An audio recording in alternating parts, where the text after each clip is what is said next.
Salut les SG, ne jamais oublier le collège où vous avez passé plein d'années.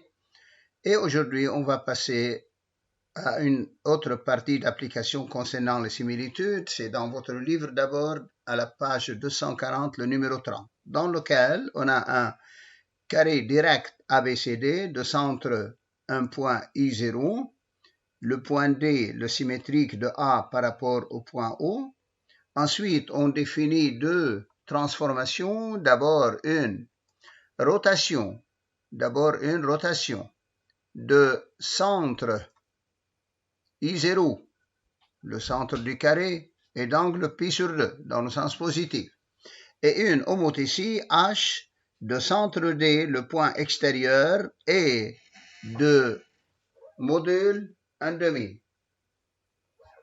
Alors, dans cette situation-là, on va déterminer l'image du point O par la composée grand S de H sur R. On a alors, d'après leur définition, S de O, c'est H de R de O, c'est-à-dire H de A, parce que R de O, je le vois sur la figure, c'est le point A. Je regarde, le centre c'est I0, je fais tourner I0O dans le sens positif de pi sur 2 pour arriver à A. J'ai écrit pourquoi I0O, I0A égale pi sur 2 et la longueur, elle est égale. Maintenant, H de A, c'est-à-dire l'image de A par l'homothétie, c'est le point O puisque DO, elle est égale à 1/2 DA. Bien, c'est très bien ça. Alors, l'image du point O, il est O lui-même, c'est-à-dire que le point O est invariant par cette composée, par cette nouvelle composée, nouvelle transformation. Déterminez maintenant la nature et les éléments de cette nouvelle transformation.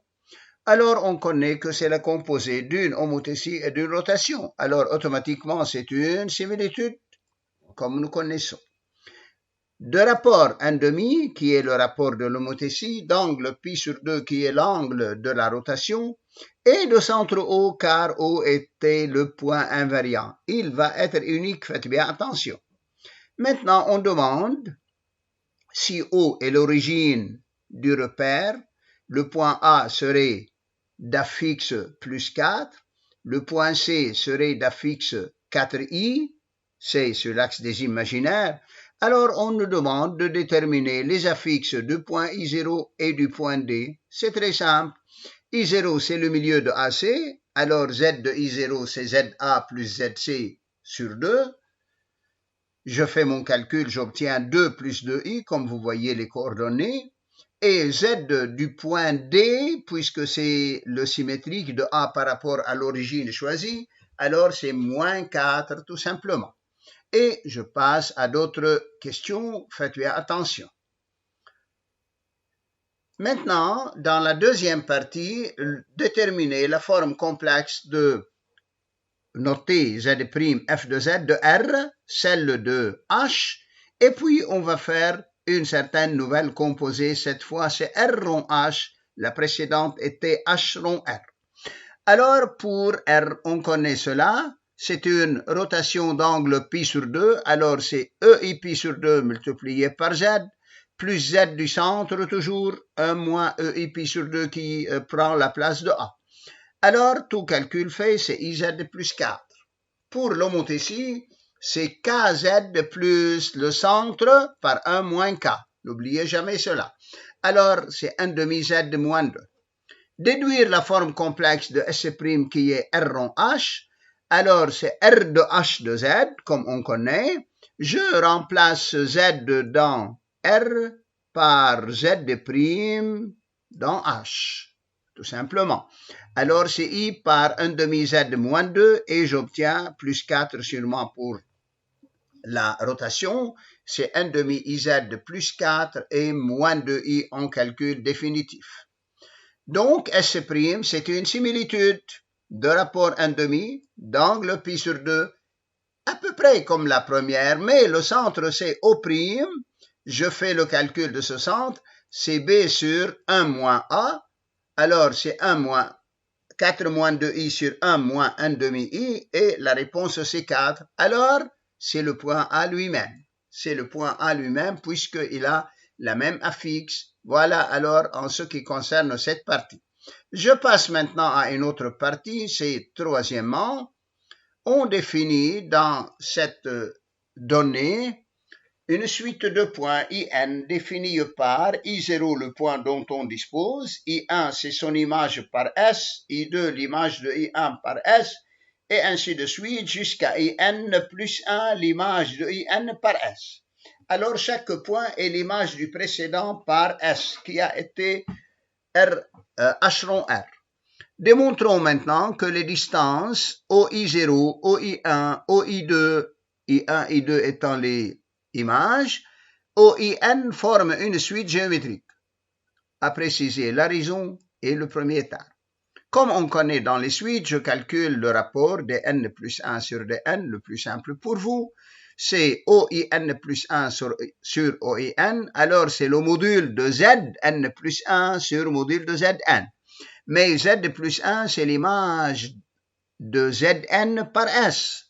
Donc, le rapport de l'image sur l'antécédent, il est égal à 1 demi. C'est le rapport de S, comme on le connaît. Alors, c'est une constante. Donc, la suite dn est une suite géométrique d'horizon, 1 demi, et de premier terme, OI0, comme on le connaît. Il est là, D0, OI0 égale 2 radical de 2, la moitié de la diagonale d'un carré de côté 4. Bien, montrons maintenant que la somme des termes, distance D0 plus D1 plus jusqu'à plus Dn, il est égal à cette valeur-là. Alors, c'est simple maintenant.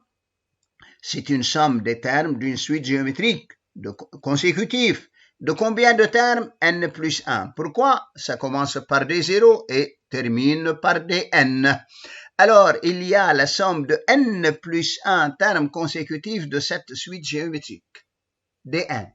Alors, j'applique la règle de la somme comme je la connais depuis la suite géométrique. C'est le premier terme multiplié par 1 moins la raison à la puissance le nombre de termes, comme vous connaissez, sur 1 moins la raison. Alors, tout calcul fait, j'obtiens la même réponse proposée, et ainsi, elle a été démontrée. Maintenant, en utilisant cette relation, on nous demande quelle est la plus petite valeur de n qui, à partir d'elle, commence Sn à être plus grande ou égale à cette valeur-là. Alors, je remplace Sn trouvé par sa valeur. Je simplifie avec radical de 2 l'inégalité, c'est un terme positif. Je divise par 4, j'aurai alors 1 moins 1 demi à la puissance égale 3.64 sur 3.96 sur 4. Je fais le calcul 1 demi n plus 1 en changeant le signe. J'aurai plus petit, faites bien attention maintenant à ça, plus petit que 1 moins ce terme-là, c'est-à-dire qui est égal à 0,01. J'applique alors la règle du logarithme népérien, c'est Ln du premier plus petit ou égal à Ln du deuxième, donc n plus 1 Ln de 0,5 qui est 1 demi, plus petit ou égal à Ln de 0,01.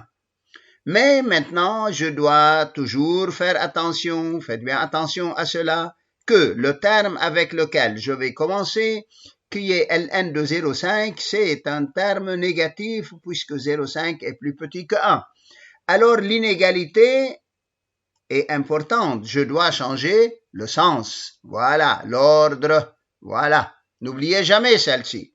Si c'est égal, pas la peine, on ne fait pas attention, ça va. Mais avec une inégalité, c'est très important.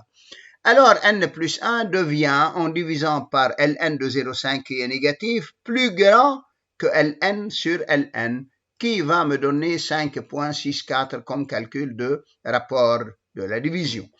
Ainsi, en retranchant 1, j'aurai en fin de compte 5,64. Alors, la plus petite valeur pour n, puisque c'est un entier naturel, c'est 6. À partir de 6, la somme commence à devenir plus grande que cela. Voilà alors ce qui concerne cet exercice-là. Je passe à un autre problème, toujours dans votre livre. Cette fois, à la page 238 et le numéro, c'est le numéro 24. Faites bien attention. Qu'est-ce qu'on a, de quoi on dispose dans cette situation? On a deux cercles, O de centre O et O', de même rayon et tangent extérieurement en un point A. Automatiquement, le point A, c'est le milieu de O'. Faites bien attention, puisque le point de tangence est toujours aligné avec la ligne des centres. Maintenant, on associe à tout point M situé, choisi arbitrairement sur le cercle C, un point M' sur le cercle C', tel que l'angle orienté OM, O'M' est égal à plus pi sur 2. Comment faire cela? Regardez bien, c'est très simple, on va le voir. Voilà, alors ici, je choisis un point M quelconque sur, ici, quelconque, voilà, je l'appelle le M, voilà. Maintenant, comment choisir O'M'?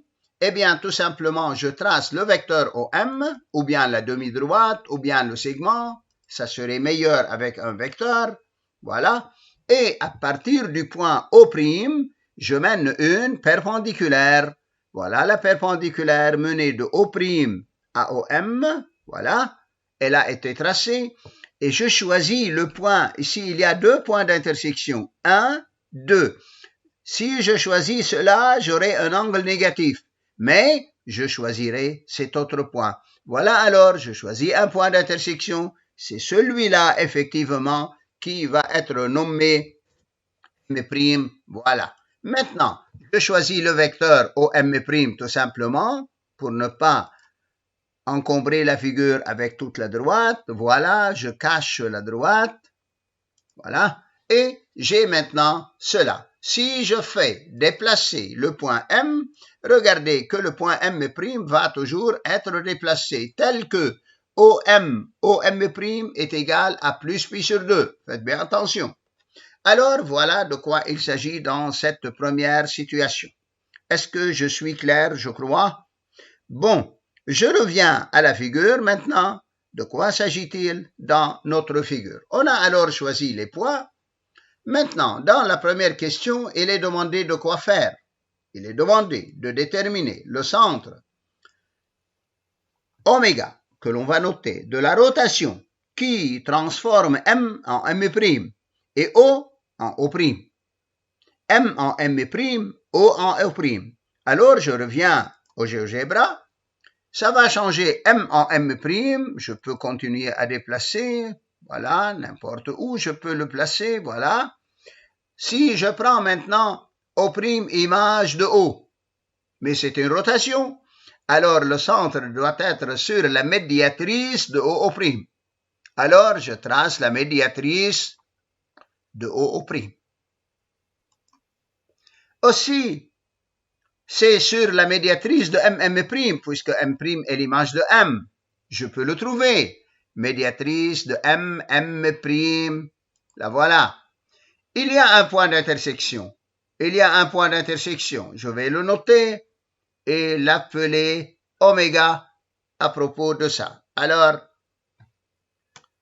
je ne veux pas écrire là, maintenant comme on le connaît, je ne veux pas écrire l'étiquette, c'est oméga lui-même, faites attention, voilà le point oméga déjà trouvé. Mais quelques-uns disent, puisque M et M' sont variables, on ne peut pas les prendre, mais si, on peut les prendre. Effectivement, je peux faire cela. Si le point M devient ici en A, effectivement, alors le point M' serait particulier. Ici, je prendrai la médiatrice de ce côté-là. Le voilà, il est toujours clair. Mais, si je ne veux pas utiliser M ni M', je connais que quoi? Que l'angle est égal à pi sur 2. L'angle est égal à pi sur 2. Alors, comment l'angle est égal à pi sur 2? Voyons la donnée. Change M en M' et O en O'.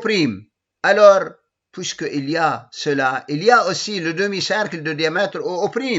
Je passe à la figure, le demi-cercle de diamètre O', puisque je vais trouver un angle droit. Voilà alors cela. O en O' et M en M'. L'angle, dès le début, c'est-à-dire OM, O'M', puisque c'était par hypothèse pi sur 2, alors l'angle de cette rotation, c'est plus pi sur 2. Donc, je peux tracer le demi-cercle tout simplement, ou bien je commence par le cercle pour que vous puissiez comprendre les choses. Voilà, de centre A et qui passe par O. C'est le cercle de diamètre OO'. OK? Sur ce cercle-là, il y a deux demi-cercles. Un supérieur à OO', un inférieur. Si je prends un point ici, alors si je l'appelle oméga, oméga O', c'est plus pi sur 2. Mais si je prends un point là, oméga O' serait moins pi sur 2, ce qui n'est pas demandé. Pour cela, je choisis seulement le demi-cercle supérieur. Voilà le demi-cercle supérieur, comment on le choisit. Un demi-cercle de centre M et qui commence par, ah non, le centre c'était ça. On doit commencer alors par autre chose. Voilà, je l'efface, c'est undo.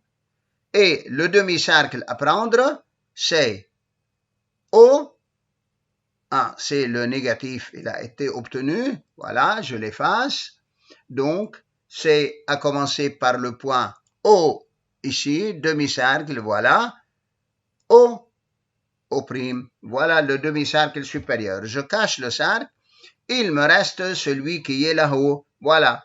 Alors, le point d'intersection, c'est toujours oméga. Vous voyez clairement que le point d'intersection n'a pas changé. Alors, il y a trois moyens pour trouver le centre, plutôt deux si vous voulez, mais ce sont trois. D'abord, la médiatrice de OO', la médiatrice de MM' et le demi-cercle de mesure positive OO', de diamètre OO', je veux dire. Voilà alors de quoi il s'agit. On a fait trouver cela dans l'exercice et voilà la figure après avoir trouvé et la médiatrice de OO' et la médiatrice de MM' et le demi-cercle comme vous le voyez clairement. C'est clair? Voilà. Maintenant, dans la partie qui suit, on a à démontrer que le point I, qui est le milieu de MM', il est l'image du point M par une similitude F appelée de centre oméga, par une similitude de centre oméga.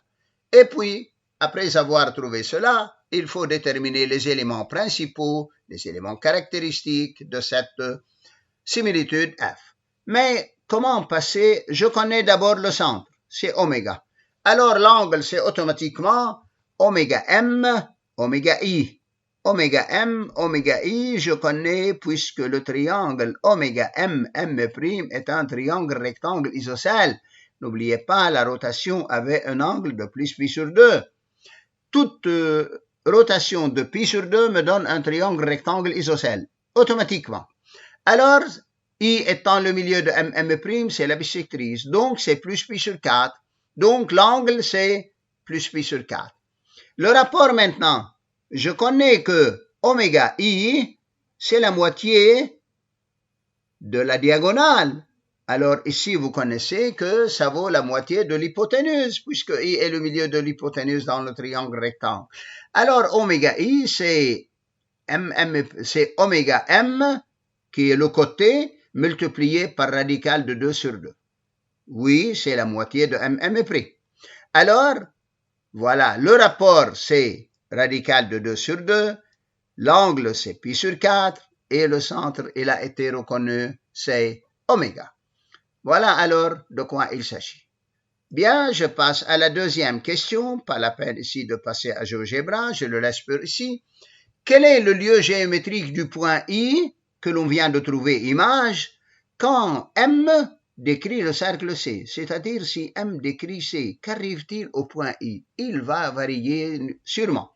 Mais je connais que I, c'est l'image de M par une similitude. Et l'on connaît que les similitudes ne changent pas les natures. Alors, puisque M décrit un cercle, I à son tour va décrire un cercle.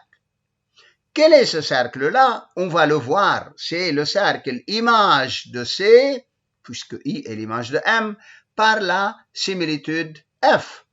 Comment trouver maintenant? C'est simple. le centre de ce nouveau cercle, il va être, peut-être que ça, je ne sais pas, on va le voir. Voilà un cercle fait à la main, disons. Alors, le centre de ce nouveau cercle, il va être l'image du premier centre. Le rayon de ce nouveau cercle, c'est le rayon du premier multiplié par le module radical de 2 sur 2. Passons à GeoGebra pour voir la chose. Voilà. Alors, je n'ai plus besoin de ça. Le point M est déjà, le point oméga, pardon, est déjà un point fixe. On va cacher ça. On va cacher ces deux droites-là pour ne pas trouver de difficultés dans la vision de la figure. Voilà le point oméga qui est un point fixé maintenant. Et je vais essayer de prendre le point I milieu de MM'. Alors, je prends le point I milieu de MM' sans tracer MM', voilà. C'est le milieu de MM', alors on va le noter par I à la place de C.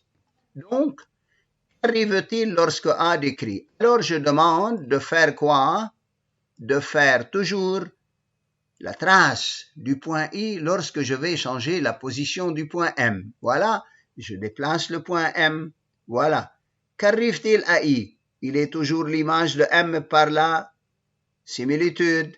Alors, lorsque M décrit un cercle, M', oui, il va décrire le cercle C', mais le point I, il va décrire un nouveau cercle. Ce nouveau cercle-là, on l'a appelé C1.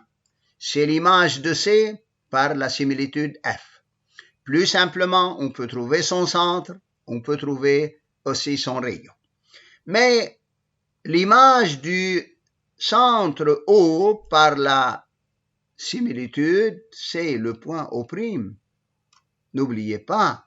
Alors, c'était par définition. Alors, O a pour image le point A, plutôt, pardon, le milieu de O', puisque ça conserve les milieux. Alors, je prends maintenant le triangle O, oméga, O', c'est un triangle rectangle isocèle. C'est un triangle rectangle isocèle, regardez ça. O, oméga, O', je reviens là, d'après la rotation. Et A, c'est le milieu. Alors, si je joins OA, voilà, segment, ça me suffit. A, c'est le milieu. Alors, je reprends ici que l'angle est égal à plus pi sur 4 et le rapport, c'est radical de 2 sur 2. Voilà. Donc, qu'est-ce que j'ai trouvé? Voilà. Maintenant, je peux effacer la trace en changeant un petit peu la position de la figure et je lui demande de déterminer quoi? Regardez bien, le lieu géométrique du point I lorsque M varie, il a tracé le lieu. C'est le cercle dont on parlait, voilà. Je reviens à la figure principale. Regardez maintenant, on a tracé le cercle C1. On a dit que si M décrit le cercle C, alors son image I décrit le cercle C1, puisque la transformation F, la similitude F, conserve la nature. C'est l'image de C par F, telle que le cercle C1 a pour centre A, puisque c'est l'image de O par F, comme I était l'image de M, puisque c'est un triangle O, oméga, O', rectangle isocèle, et de rayon, le rayon du premier fois radical de 2 sur 2. Le rayon du premier étant R, alors c'est R radical de 2 sur 2. Pas la peine pour vous de faire la figure, mais il suffit de faire la démonstration. Allez, à bientôt et bon courage.